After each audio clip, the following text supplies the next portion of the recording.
18,000 people packed into one of the world's most legendary venues, Madison Square Garden, to witness Whitney Houston at what many believed was the absolute peak of her vocal powers. The Bodyguard soundtrack had dominated the charts for 2 years straight, and Whitney was in the middle of a world tour that had critics calling her the greatest living vocalist of her generation. The air was electric with anticipation as fans settled into their seats, clutching their programs and disposable cameras, ready to capture a moment with the woman whose voice had defined an entire era of music.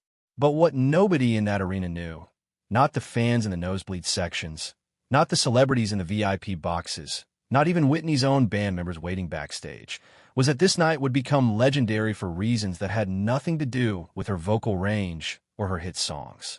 This would be the night when Whitney Houston's carefully constructed image of perfection would shatter in front of 18,000 witnesses, and what emerged from those broken pieces would prove to be far more powerful than any performance she had ever given.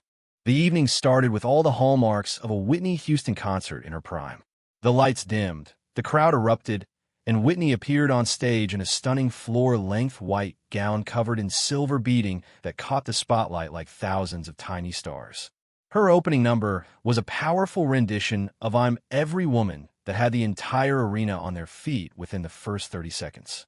Song after song, she delivered what seemed like effortless perfection, hitting notes that other singers could only dream of reaching, moving across the stage with the grace and confidence of someone who had been born to perform. To the casual observer, everything was flawless. Whitney's voice was strong, her energy was high, and the crowd was absolutely mesmerized. But those who knew her well, the backup singers who had worked with her for years, her musical director who watched her every move from his position at the piano, her tour manager standing nervously in the wings, they all noticed something slightly off about Whitney's demeanor that night. There was a tension in her shoulders that hadn't been there at previous shows, a forced quality to her smile during the upbeat numbers, and a distance in her eyes that suggested her mind was somewhere far away from Madison Square Garden. What the audience couldn't see was the crushing pressure that Whitney had been carrying for months, the kind of pressure that comes from being labeled perfect for so long that anything less than perfection feels like catastrophic failure. The media had spent years building Whitney up as America's sweetheart, the girl with the golden voice who could do no wrong, and Whitney had internalized that image to the point where she felt like she was performing not just music, but an entire identity that didn't leave room for human imperfection or vulnerability. Behind the scenes, people close to Whitney had been noticing troubling signs.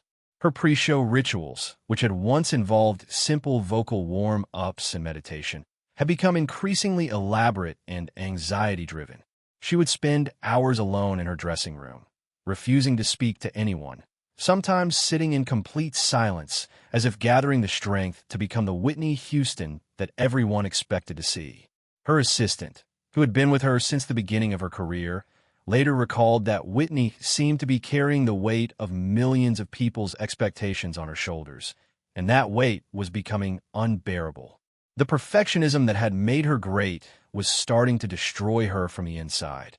On this particular November evening, Whitney had arrived at Madison Square Garden already exhausted.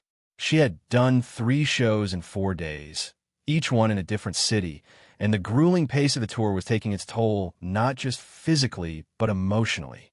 That afternoon, she had read a particularly cruel review in a New York tabloid that questioned whether her voice was beginning to show signs of strain, whether the demanding schedule was affecting her legendary vocal control. The concert progressed through its carefully planned set list, each song building on the last, creating an emotional journey that Whitney and her team had perfected over dozens of shows.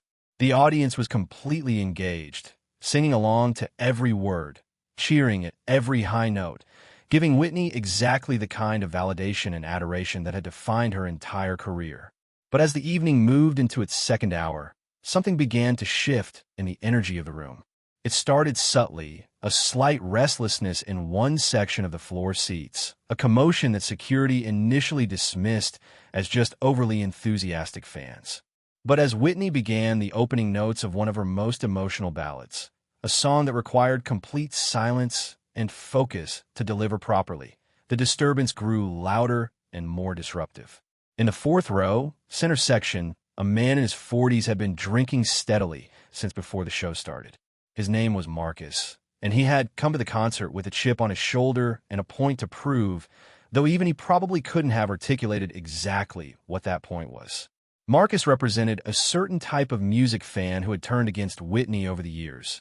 People who felt that her crossover success and mainstream appeal somehow made her less authentic, less real than artists who struggled in obscurity. He had been making snide comments throughout the show, loudly criticizing Whitney's song choices, her stage presence, her fashion, anything he could find to tear down. The people around him had initially tried to ignore his commentary, focusing instead on the performance they had paid substantial money to see. But as alcohol loosened Marcus's inhibitions and amplified his bitterness, his comments grew louder and more aggressive.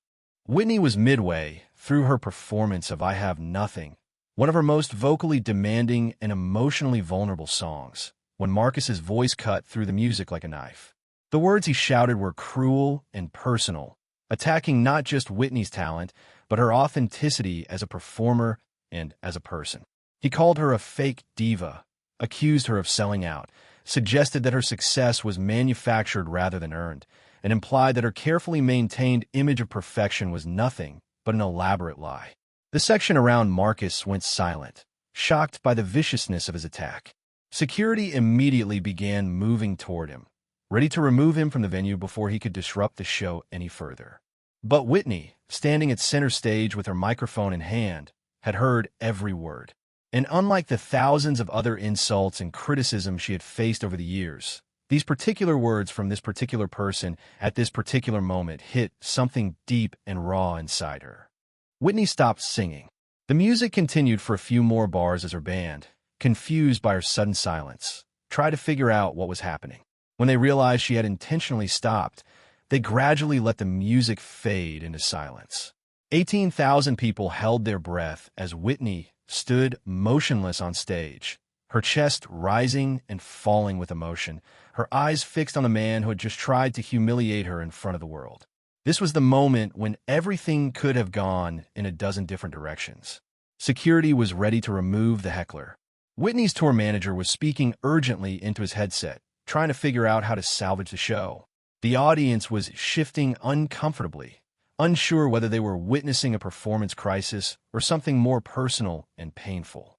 And Whitney herself was standing at a crossroads between the persona she had spent her entire career constructing and the vulnerable human being she had been hiding beneath that persona for far too long.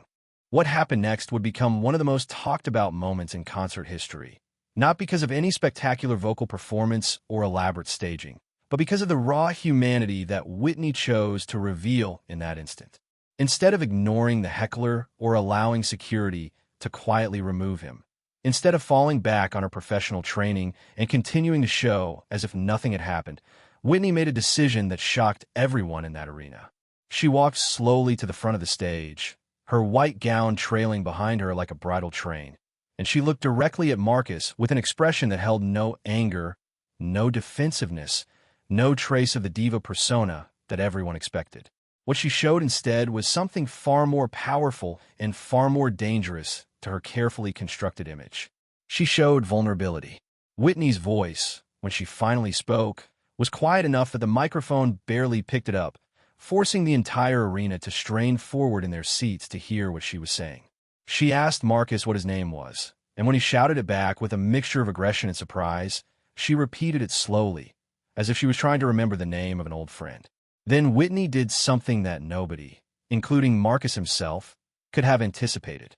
She asked him why he came to her show if he thought so little of her as an artist and as a person. It wasn't a rhetorical question designed to embarrass him or to turn the audience against him. It was a genuine question, asked with a curiosity that suggested she actually wanted to understand what would motivate someone to spend their evening attacking another human being in such a public and cruel way. What Whitney said next would be quoted in newspapers, analyzed by psychologists, and remembered by everyone who witnessed it for the rest of their lives. She told Marcus that she heard him, that she understood that he was hurting, and that she was sorry if her success had somehow made him feel like something authentic had been lost. But then she said something that cut through all the noise and all the performance and all the carefully managed public relations that had defined her career. She said that she was tired of pretending to be perfect, tired of acting like criticism didn't hurt her, tired of maintaining an image that required her to be superhuman rather than simply human. She said that Marcus was right about one thing, that there was a part of her that felt fake sometimes, not because her talent wasn't real or because her music didn't come from a genuine place, but because the pressure to always be perfect had forced her to hide all the parts of herself that were messy and complicated and struggling. The arena had gone so quiet that you could hear people breathing. This was not what anyone had paid to see. This was not the Whitney Houston of carefully choreographed performances and flawless vocal runs. This was something entirely different, something raw and unscripted and deeply uncomfortable in its honesty. Whitney's team, watching from backstage, were panicking, trying to figure out how to end this moment and get the show back on track. But the audience, those 18,000 people who had come expecting entertainment, found themselves witnessing something far more profound. They were watching a superstar dismantle her own mythology in real time, choosing authenticity over image, vulnerability over strength, truth over performance. Whitney's voice began to shake as she continued speaking, and those close to the stage could see tears forming in her eyes, threatening to ruin the careful makeup that had taken hours to apply. She told the audience that she loved singing, that music had saved her life in more ways than she could count, but that somewhere along the way the joy of singing had become buried under expectations and judgments and reviews and criticisms. She said that every time she stepped on stage, she felt like she was going into battle, trying to prove herself all over again, trying to hit every note perfectly because anything less than perfection would be seen as failure. And she was exhausted from that battle, exhausted from trying to be the person everyone wanted her to be, exhausted from hiding the fact that she was struggling under the weight of her own success. Marcus, still standing in the fourth row, had gone completely silent. The anger had drained from his face, replaced by something that looked like shock and shame. Around him, other audience members were crying openly, moved by Whitney's honesty and by the recognition of their own struggles with perfectionism and pressure in the gap between who they were and who they felt they needed to be. This had stopped being about a heckler interrupting a concert. This had become something much bigger, a moment of collective catharsis where thousands of people were being given permission to acknowledge their own imperfections and vulnerabilities. What happened for the rest of that concert became the stuff of legend among Whitney Houston fans and concertgoers in general. When Whitney began singing again, her voice was different. It had lost some of the technical perfection that had defined her performances for years, but it had gained something far more valuable. It had gained soul, authenticity, the quality of someone singing because they needed to express something rather than because they needed to prove something. She sang through tears, her voice breaking in places, occasionally missing notes or losing her breath. By every technical standard, it was not her best performance. But by every human standard, it was perhaps the most powerful performance of her entire career. The audience responded with an energy that went beyond typical concert enthusiasm. They were witnessing something sacred, a moment of transformation where a superstar was choosing to be vulnerable in front of them, trusting them to hold that vulnerability with care rather than judgment. People who had come to the concert as strangers found themselves holding hands with those around them, united by the emotional intensity of what they were experiencing. When Whitney hit a particularly challenging note and her voice cracked slightly, instead of the disappointed silence that might have greeted such an imperfection at a previous show, the audience erupted in supportive cheers, as if they were celebrating the humanity of the mistake rather than focusing on the technical failure.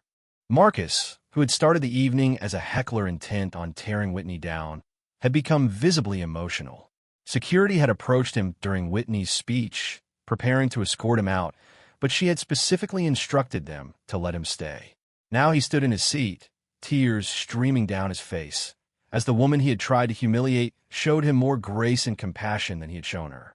After the concert, Marcus would seek out members of Whitney's team and apologize profusely, explaining that he had been going through his own struggles with feeling like a failure and that he had projected all of that onto Whitney. He would enter treatment for his alcohol problem and would later credit that night at Madison Square Garden as the moment when he realized he needed to change his life. The grace that Whitney had shown him in his worst moment had given him hope that he could be better than his worst impulses. But the impact of that evening extended far beyond one heckler's personal transformation. News of what had happened spread rapidly through the music industry and beyond. Critics who had built their careers on finding flaws in perfect performances suddenly found themselves questioning the value of that kind of criticism. Other artists began speaking more openly about their own struggles with perfectionism and pressure, inspired by Whitney's courage to be vulnerable in such a public way. Fans who had attended the concert that night reported feeling fundamentally changed by the experience, as if they had been given permission to stop striving for an impossible standard of perfection in their own lives. Whitney herself was transformed by that night in ways that would ripple through the rest of her career. In interviews following the Madison Square Garden show, she spoke more openly about the cost of fame and the burden of expectations. She began incorporating moments of spontaneity and imperfection into her performances, allowing herself to connect with audiences on a more human level rather than maintaining the distance that perfection requires.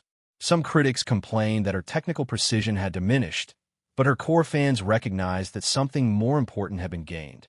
Whitney had found her way back to the joy of singing, the pure expression of emotion through music that had drawn her to performing in the first place. The story of Whitney Houston and the Heckler at Madison Square Garden became a cultural touchstone for conversations about perfectionism, vulnerability, and the human cost of celebrity. Psychologists began using the incident as an example of how grace and compassion could defuse hostility more effectively than aggression or defensiveness. Business leaders cited Whitney's response as a model for handling criticism in high-pressure situations. Educators used it to teach students about emotional intelligence and the courage required to be authentic in a world that often rewards performance over truth. For Marcus, the heckler whose cruel words had catalyzed such a profound moment, life after that night was both difficult and redemptive. He had to face the reality that he had tried to destroy someone simply because he was unhappy with his own life. But he also had the example of Whitney's grace to inspire his own journey toward becoming a better person. He eventually became an advocate for treating people with kindness, often sharing his story of that night as a cautionary tale about how our worst moments can become opportunities for growth if we're willing to accept responsibility and change. He kept the ticket stub from that concert as a reminder that even our cruelest impulses can be met with compassion if we encounter someone brave enough to respond with vulnerability instead of vengeance. Whitney's backup singers and band members, who had worked with her for years, noticed a significant shift in her approach to performing after that November night. She became more present with her audiences, more willing to acknowledge mistakes or imperfections rather than trying to hide them. She started incorporating stories and personal reflections into her concerts, creating a more intimate atmosphere that allowed her to connect with fans on a deeper level. The perfectionism that had once driven her to greatness had nearly destroyed her, but by releasing her grip on that impossible standard, she discovered a different kind of greatness, one rooted in authenticity rather than flawlessness. The footage from that night, captured by audience members on their cameras and by the venue's recording equipment, eventually made its way onto the internet, where it became one of the most viewed concert moments in history. People would watch it over and over, drawn not to any spectacular vocal performance, but to the raw humanity of a woman choosing to be real in front of thousands of strangers. Comment sections filled with people sharing their own stories of struggling with perfectionism, of feeling crushed by expectations, of finally finding the courage to be vulnerable. Whitney's breakdown had somehow become a breakthrough for countless others who saw their own struggles reflected in her moment of crisis. Years later, when Whitney faced other struggles and challenges in her life and career, people would often point back to that night at Madison Square Garden as evidence of her strength and character. They remembered not the technical perfection of her voice, but the emotional courage of her vulnerability. They remembered not the heckler's cruelty, but Whitney's grace in responding to it. They remembered that sometimes the most powerful thing a strong person can do is admit that they're not invincible, that they're struggling, that they need help and understanding rather than more pressure and judgment. The young artists who came up in the years following that concert often cited Whitney's Madison Square Garden moment as inspiration for their own approach to fame and performance. They spoke about the freedom that comes from not trying to be perfect, from being willing to show audiences the full range of human emotion rather than just the polished persona that marketing departments preferred. Some of the most powerful performances of the next generation of singers would be characterized by that same willingness to be vulnerable, to let their voices crack with emotion, to choose authenticity over technical perfection. Whitney had inadvertently created a new model for what it meant to be a powerful performer. For those 18,000 people who were in Madison Square Garden that November night, the concert became a story they would tell for the rest of their lives. Not because they had seen Whitney Houston hit impossible notes or perform elaborate choreography, but because they had witnessed a moment of genuine human connection that transcended entertainment. They had seen someone at the height of fame choose to be real rather than perfect, and that choice had given them permission to do the same in their own lives. They carried that gift with them, that understanding that our imperfections and struggles don't diminish our worth, but actually make us more capable of connecting with others. The white gown that Whitney wore that night, stained with tears and makeup, was never cleaned or repaired. Instead, she kept it exactly as it was, a reminder of the night when she stopped trying to be perfect and started trying to be true. In the years that followed, whenever she felt the pressure mounting again, whenever the voice in her head started demanding perfection, she would look at that dress and remember that her most powerful moment on stage had come not from flawless technique, but from raw honesty. That dress became a talisman, a physical reminder that vulnerability is not weakness, but courage, that breaking down can actually be a form of breaking through. The relationship between Whitney and Marcus didn't end that night at Madison Square Garden. In one of the most unexpected outcomes of the incident, they maintained occasional contact over the years, with Marcus sending Whitney letters of gratitude and updates on his recovery journey, and Whitney responding with encouragement and support. Their unlikely connection became a testament to the transformative power of grace, showing that even the most hostile encounters can become opportunities for healing when met with compassion rather than anger. Marcus would later say that Whitney saved his life that night, not by having him removed or by retaliating against his cruelty, but by seeing past his worst behavior to the hurting human being underneath. This story of Whitney Houston and the Heckler reminds us that the moments that define us are often not the ones we plan or orchestrate, but the ones that catch us off guard and force us to choose between self-protection and authenticity. Whitney could have handled that interruption in a dozen different ways that would have maintained her image and gotten the show back on track. But she chose instead to let the mask slip, to reveal the struggle beneath the perfection, to trust her audience with her vulnerability. And in doing so, she created a moment that mattered more than any perfectly executed performance ever could. The truth that Whitney discovered that night and shared with 18,000 witnesses is that perfection is a prison. It requires us to hide our humanity, to pretend that we don't struggle or doubt or fail, to perform an impossible standard that leaves no room for growth or authenticity. But when we have the courage to be imperfect in front of others, when we're willing to let people see us as we actually are rather than as we think we should be, we create the possibility for genuine connection and real transformation. Whitney's breakdown became a breakthrough, not just for herself, but for everyone who witnessed it, because it gave them permission to stop performing their own lives and start living them authentically.